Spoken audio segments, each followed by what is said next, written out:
রাজশাহীতে দিনব্যাপী সর্বজনীন পেনশন মেলা শুরু হয়েছে।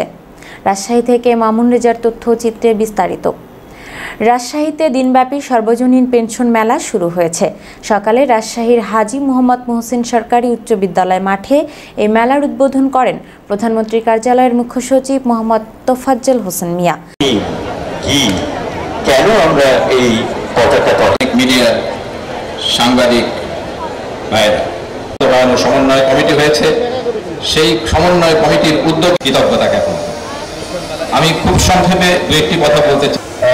পরিশীলিতভাবে যাতে করে কোনো টাকা ঝুঁকির সম্মুখীন, যাদের ইনকাম 60,000 টাকার নিচে বাৎসরিক, তারা এই স্কিমে এমন এক সময় আসবে যখন দেখা যাবে এখন যে সামাজিক বিপুল অঙ্কের বাজেট আমাদের এখানে লাগে, হয়তো মূল উদ্দেশ্য হলো সর্বস্তরের মানুষকে একটি অতিথিবৃন্দের বক্তব্য প্রথমেই করতে হলে প্রয়োজন হবে সবার সহযোগিতা, সবার সহমর্মিতা। আসছেন, এটা জনসাধারণের একটি জনহিত এবং আপনি এটা 12.5 গুণ হবে টাকা।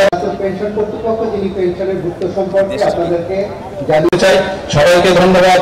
জয় বাংলা, জয় বঙ্গবন্ধু, বাংলাদেশ চিরজীবী। আজকে রাজশাহী বিভাগের কর্মরত আছে, আমরা অত্যন্ত আনন্দিত যে আমাদের এখান থেকে এই কর্মসূচিতে যারা আছেন তাদের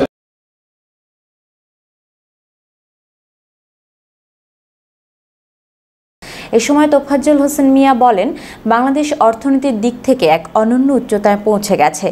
দেশের সকল মানুষের ভবিষ্যতের কথা বিবেচনা করে এই পেনশন স্কিম করেছে সরকার। এই স্কিমের আওতায় দেশের সব ধরনের নাগরিককে যুক্ত করা হচ্ছে। দেশের সাধারণ মানুষের ভালো সাড়া মিলছে বলে উল্লেখ করেন তিনি। মেলায় ব্যাংক ও আর্থিক প্রতিষ্ঠানগুলোর 125টি স্টল রয়েছে।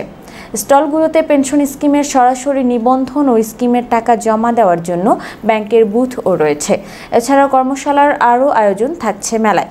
রাজশাহী বিভাগের 4 শ্রেণীর জনগোষ্ঠীর প্রগতি, সুরক্ষা, সমতা ও প্রবাসী পেনশন স্কিমে অন্তত 9,000 জন গ্রাহক হয়েছেন। মেলার মধ্য দিয়ে এ সংখ্যা বাড়বে বলে আশা আয়োজকদের। এদিকে ছুটির দিনে মেলায় ভিড় করছেন মানুষ। সাধারণ থেকে কর্মজীবী সবাই আসছেন পেনশন স্কিম করতে। মেলায় একসাথে সব সুবিধা পেয়ে বেশ খুশি সাধারণ মানুষ।